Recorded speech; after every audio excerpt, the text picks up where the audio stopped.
Welcome to the Get Real Movies podcast. My name is Daniel Chadwick Shubat. I am your host, and this is episode 5, where we'll be talking about the movie One Life. I'm very, very happy once again to be joined by my co-host Mason. We'll be talking once a month about films, mostly true story films, but occasionally other ones as well. And Mason has graciously joined me to talk about the movie One Life. So welcome, Mason. That's right. I'm back, baby. Dan, for some reason, ill-advisedly decided to bring me back for some unknown reason. So thank you for having me back. Glad to be here on the show.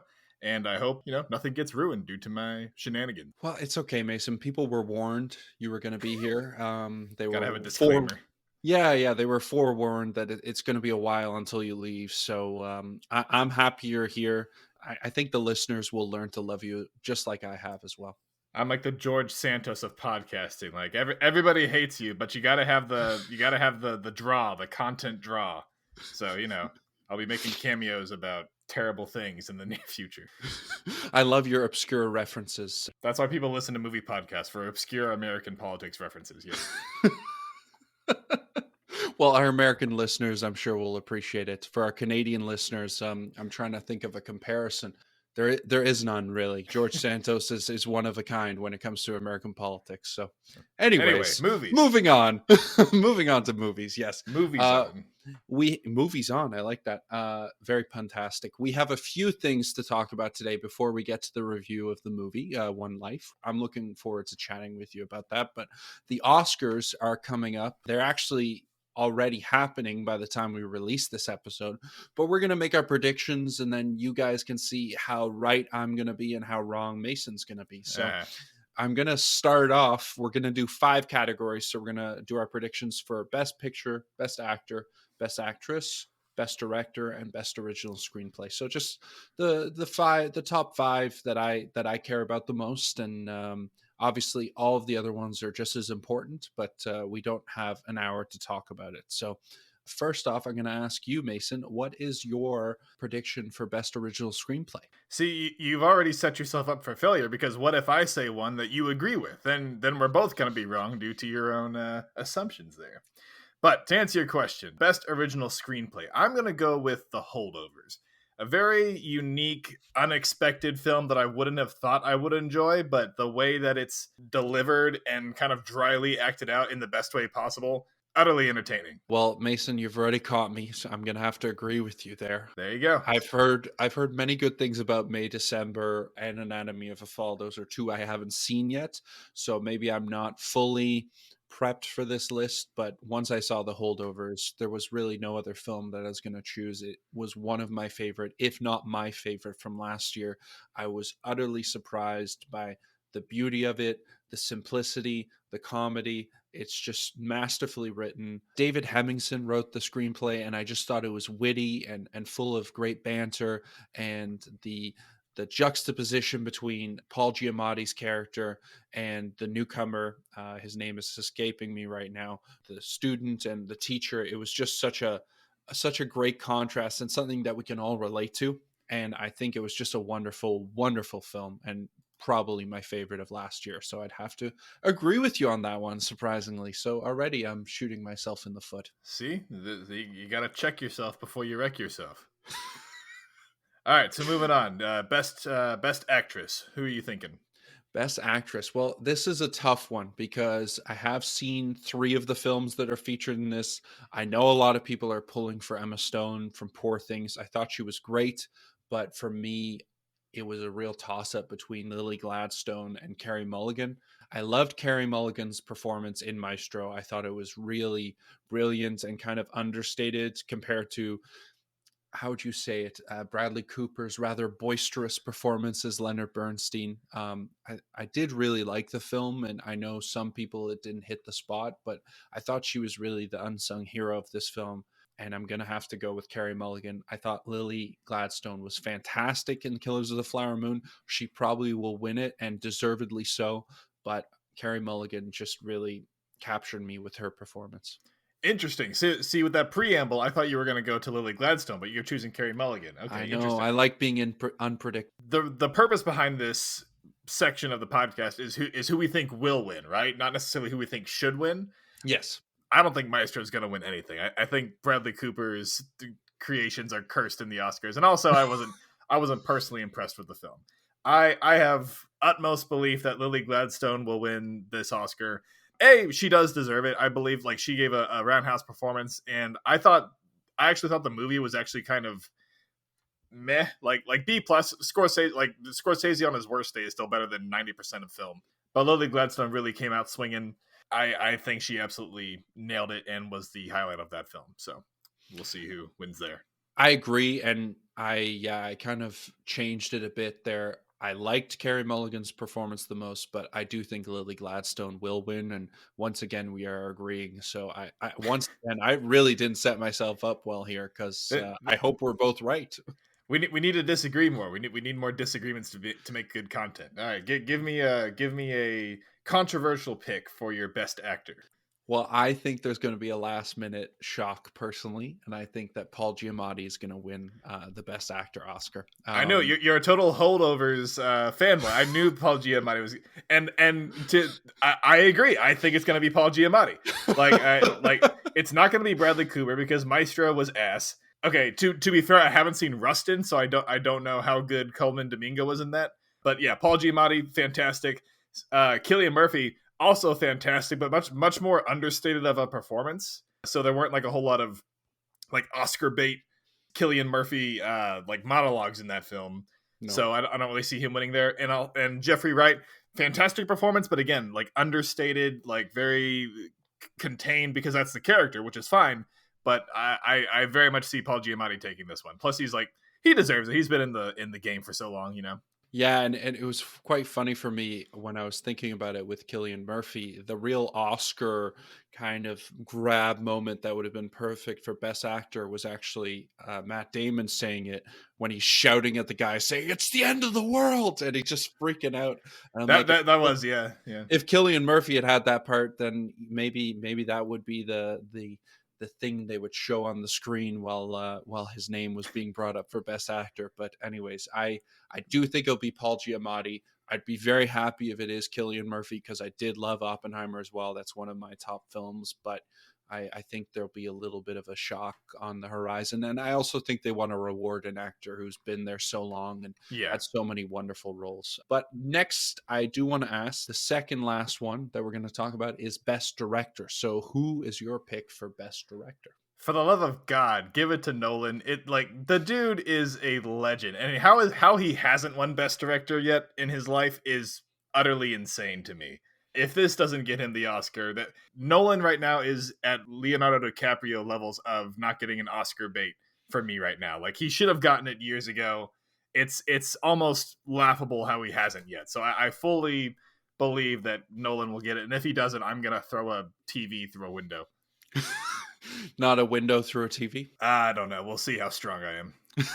I think that unlike Leonardo DiCaprio, he will get this Oscar for the right role. That was my biggest qualm with when Leo won his first Oscar for The Revenant. I just didn't think he deserved it that year personally, but I'm really happy that he did get one. Probably deserved it for The Wolf of Wall Street, but that was also a very strong year, to be fair. Yeah. But once again, we're agreeing. So 4 for 4. Yeah. Let's see if the last section we disagree on. I'm going to let you go first here. So Best Picture, what is your pick for the win?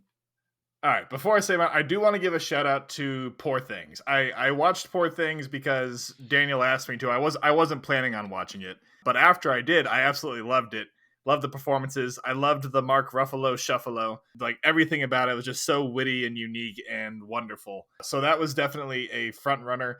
But in terms of what I think is going to win, I got to go with Oppenheimer. Yes, it's the obvious choice, and there's a reason for that. It is very timely in the fact that we are destroying ourselves, the fact that we are our own worst enemy in the world, how we make our own conflicts, even with our friends and our enemies.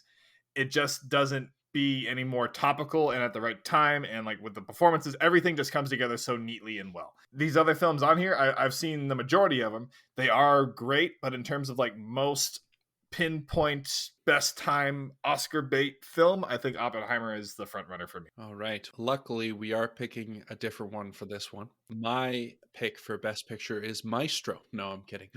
It's not even It shouldn't even be in the same league.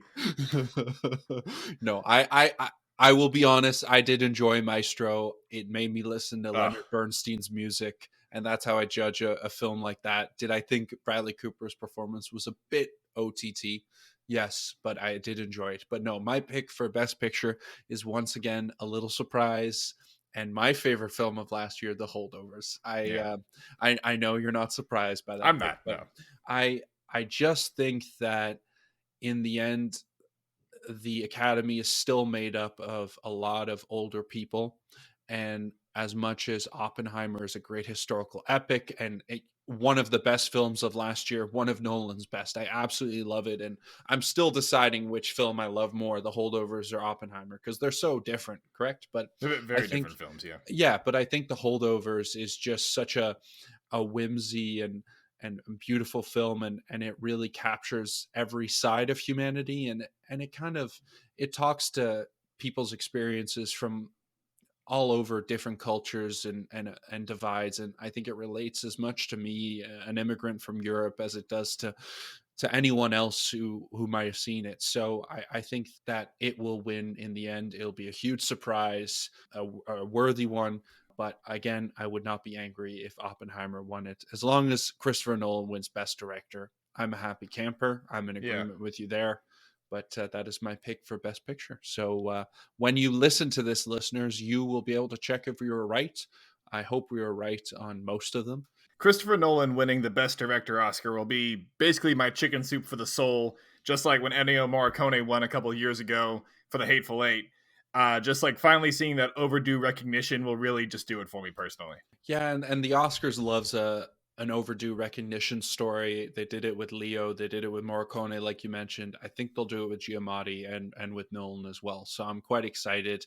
I haven't watched the Oscars in a while, but it was kind of fun and cathartic to go over our predictions together, and maybe I'll even tune in for a few of the wins and nominations at the end. Before we get into the review, I did want to ask you what you were watching the last few weeks since we last chatted. So give us a film you want to talk about, Mason. So, in terms of film, it's actually been quiet except for one little eensy teensy little film you may have heard of. Dune 2 just came out on the Oh, scene.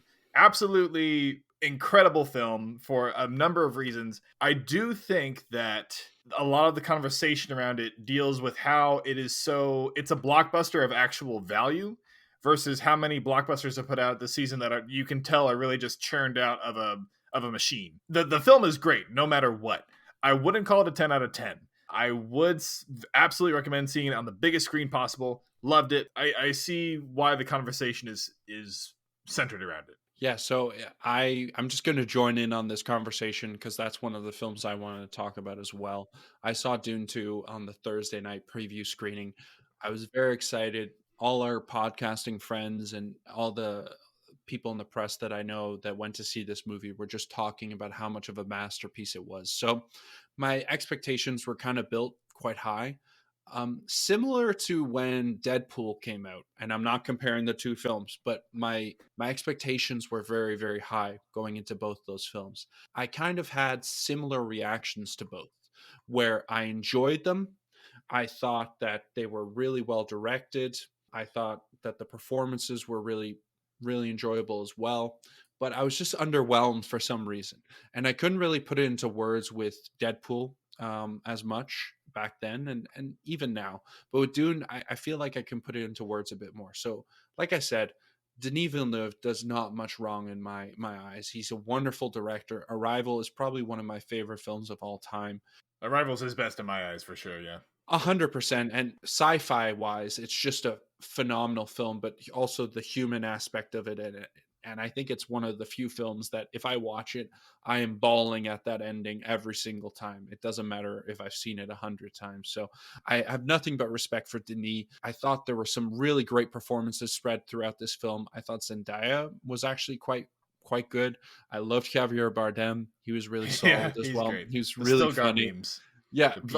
lots of great memes coming out of this film. It was wonderfully shot. I mean, the desert and the action scenes and just some of the scale of the film was really just it beggared to be believed. But I think where I was a little bit disappointed in this film is I really felt the length of it, and I also felt that because I hadn't seen Dune, the one that came out a few years ago, the part one, Oh, you didn't see I part one? no, I did, but not Oh, recently. I kind of felt a bit lost at times. And I know a lot of the people I've talked to, they've read the books multiple times, they've watched the movie multiple times. Dune Part 1 is one that I only saw once.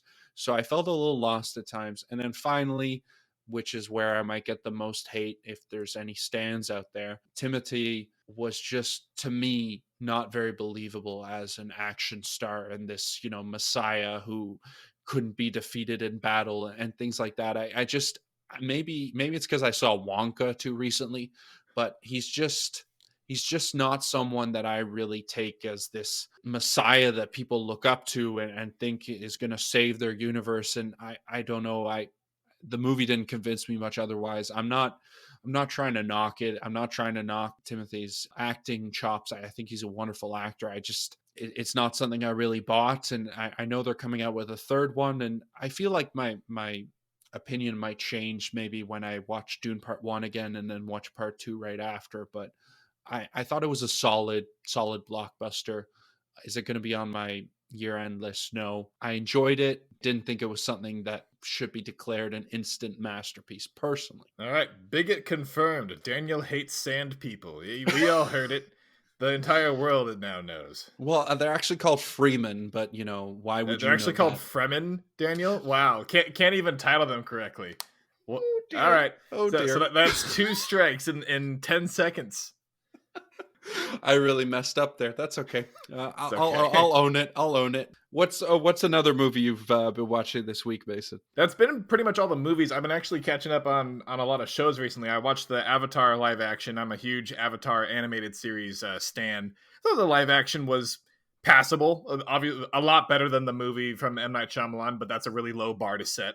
But actors did a decent job. Visuals were decent. I could see it getting better if it's given the chance, which I believe it was.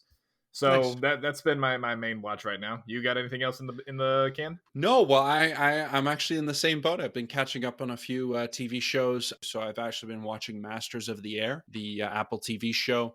Again, Band of Brothers set such a high bar that I Yeah. don't think it really lives up to that. But it's really enjoyable. Great performances, some really good young and up and coming actors, including one who starred in Dune 2, and I think was the best part of Dune, Austin Butler. Yeah, he But did great. yeah, he was a wonderful villain and definitely one of the more enjoyable parts of the film for me. My girlfriend, however, still couldn't stop hearing the Elvis accent. So maybe I don't know if he'll ever get rid of that sort of label there as being the guy who got too into his role with Oh yeah, Elvis. may your knife chip and shatter. I would pay to see him do that. That'd be great. That would be great. Maybe when we interview him in a few years for Dune 3 Messiah, we can ask him to do that. Sounds good. Yeah, definitely get me on that interview. But yeah, that's been it for me as well. So yeah, it was really great hearing some of the things we've been watching this week. Let us know what you've been watching. We're always looking for more things to watch and more things to enjoy. But we're gonna move right into the One Life movie review here.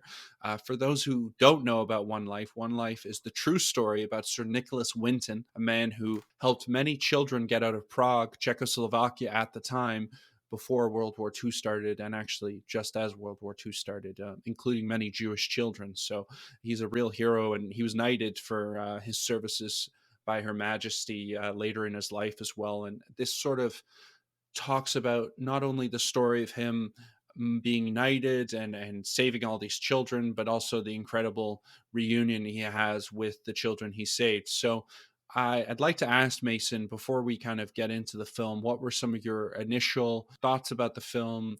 What were some of the things you liked? What were some of the things that maybe didn't hit with the film? Because obviously, I'd like to get into the true story and how important it is, but I want to hear some of your impressions first. Sure. This is one of those times where I think real life is more entertaining than the dramatic retelling. I personally found the film rather dull, which honestly surprised me because it has the incomparable Anthony Hopkins leading the cast. It's got Helena Bonham Carter. It's got a lot of other very well achieved actors and actresses in here just giving it their best.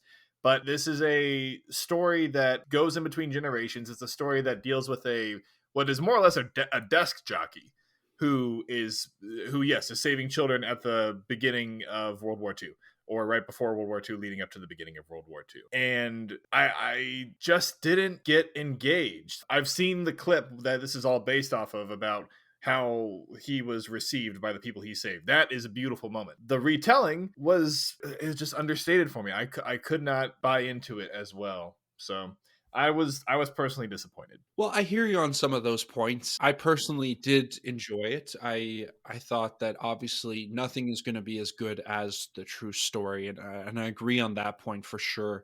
I think that a lot of true stories they kind of have to dramatize certain things to make them translate more on film. But like you said, they might have calmed some of these things down because it's obviously such a sad story, but such an inspiring story out of a real event of sadness. Obviously, I think the performances were great. I really enjoyed the performances. You mentioned before we started recording that Helena Bonham Carter was a little underused, and I'd probably agree with that. Like you mentioned, a stellar cast. Jonathan Pryce even showed up for a little bit. I love him as well. And I think that one of the qualms that I had with the movie we last reviewed together, Bob Marley One Love, is it could have been so much more understated and so much more human. And I think this maybe takes that to the extremes at times. We're impossible to please, yeah. Yeah, we are, but I enjoyed it, and I thought that it was a really wonderful retelling. It wasn't gonna wow anyone in terms of because the story is just even crazier than anything you can put on film. Really, that's the wow, and I think they weren't trying to one up Sir Nicholas Winton's real life. They were just trying to make a film that honored him and honored what he did for those children and all those really all those families that owe their lives to all the hard work he did. And I think that's what's really beautiful about the film at the end, even if it is definitely not going to be as good as the real thing. Seeing the way Anthony Hopkins reacts to all these children standing up around him as they reveal themselves to be people that he saved, and he sees the fruit of his labors that were maybe unappreciated at the time. It really got to him, and that was really beautiful. And I think that that particular scene where he's sitting by the pool and crying with his wife, that really hit me, and I thought that was a really beautiful moment that kind of encapsulated the feelings he must have had, that there was finally some reward because he probably focused on all the children that he didn't save rather than focusing on all the children he did save and all the grandparents and fathers and mothers that he helped keep in their families' lives, really. You know, it's interesting you say that about like although he focused on all the lives he didn't save. I was very much reminded while watching this movie of Schindler's List. It's a very similar story of a man who's not necessarily involved in the war finding a way to help people who are, whether or not they chose to be. This I think highlights that comparison does no favors for One Life, right? Obviously Schindler's List is absolute peak cinema. It's very difficult to beat that, but very similar stories, very similar motivations behind the main characters. A couple of key differences: there's not like a very identifiable villain aside from like the overall Nazis, like just the overall conglomerate of Nazis. Which, yeah, fair enough. That's a big villain. There's no necessary hero. Like obviously Nicholas Winton is the protagonist, and he's very heroically saving these kids, but he's just simply making passports, getting visas, getting money, which again very admirable. But from a movie standpoint, I was just kind of like watching him at a desk, stressing over numbers, stressing over pictures. So the dramaticism of these moments was just kind of lost on me. I actually was more engaged with the young Nicholas Winton played by Johnny Flynn than I was the old Nicholas Winton played by Anthony Hopkins, which really shocked me. I absolutely love Anthony Hopkins, but the scenes in the actual war where he's actually doing the saving, like meeting the children, putting them together with families, setting them off on these trains, that was engaging to me.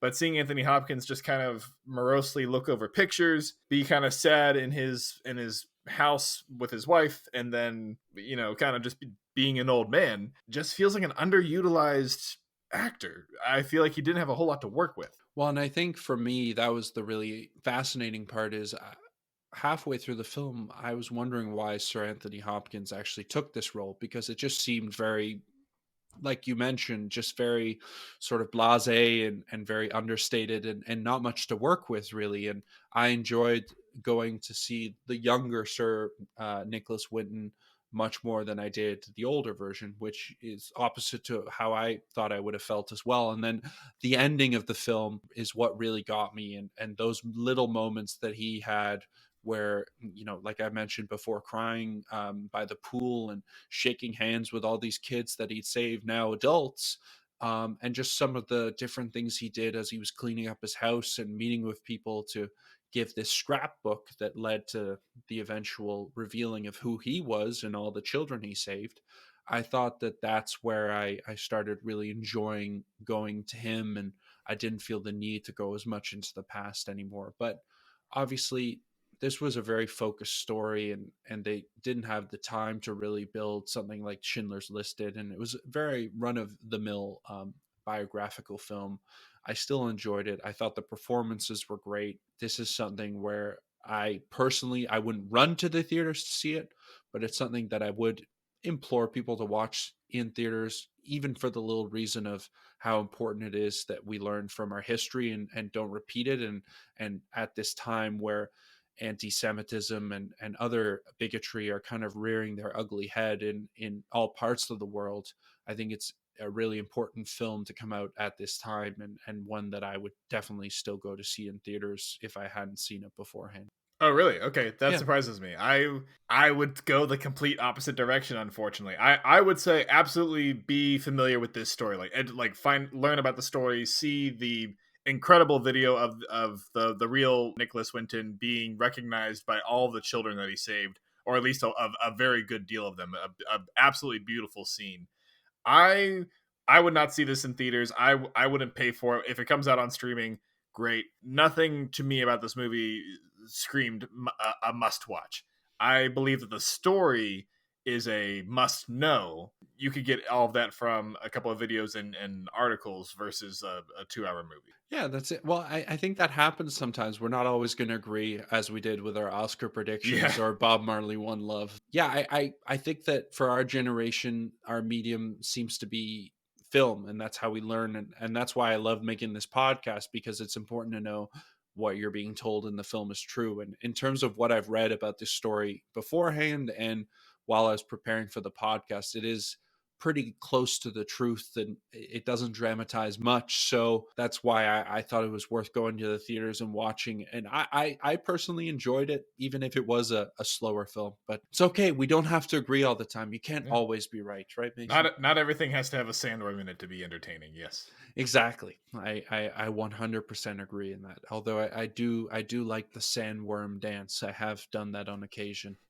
Yes, the only second only to the Mark Ruffalo shuffle is the Timothy Chalamet Danceme. I don't know. I got to think of a better name for We'll that. find a better name, but I'm picking up what you're putting down. And an honorable mention goes to Oscar Isaac in Ex Machina, I have to say. That you can't have an honorable mention for a 6-year-old film or however long that ago that came out. Well, in terms of dancing, Yeah, I but we're think talking about he. this year. Like Oh, well, we had the Mark Ruffalo shuffle in Poor Things, and we had the Fremen Sandwalk in Dune. You're bringing up the admittedly amazing Oscar Isaac dance, yes, but that was forever ago. well, I didn't know there were rules here, Mason. That's my bad. I'm trying to think if there's a dancing scene in the holdovers, but I don't think there I don't is. think so. So No. I'll have to come back to you with that one on the next episode. There's the Barbie dance scene, but that's too clean. That's too choreographed. Sure. I'll give that one. I love seeing Ryan Gosling dance, whether it's in La La Land or Barbie. So that was our review for the film. For the people who do want to go see the movie, like me, so I'd say don't listen to Mason on this one personally. Boo. It is coming out March 15th in North America, so Canada and the US. I believe it's already out in many places in Europe, as it was out earlier in the year or late last year. But for people who do want to go see it, it's out in theaters today, the day we're releasing the podcast. And even if you don't see it in theaters, I still think it's one definitely worth checking out. For all the people who listened to our last episode, The Rookie with Jim Morris, we're still doing that contest for another week for a signed copy of his latest book, Dream Makers. So for people who want to enter that contest, send me an email with your favorite sports movie at daniel.cs@getrealmovies.com. So DANIEL.CS@GETREELMOVIES.com. So make sure to tell me what your favorite sports movie is. Look forward to hearing your answers and give away a wonderful copy of Jim Morris's book. So, Mason, I really enjoyed chatting with you. I'm going to let you sign off because you do such a wonderful job with it, as always. Thanks again for joining me, and I can't wait to talk about our next film. Well, thanks, Daniel. I enjoyed speaking with you too, despite everything. From all of us at the home of George Santos in North America, we'd like to say thanks very much for listening. Until next time, I've been Mason. I've been Daniel. And we'll see you at the movies.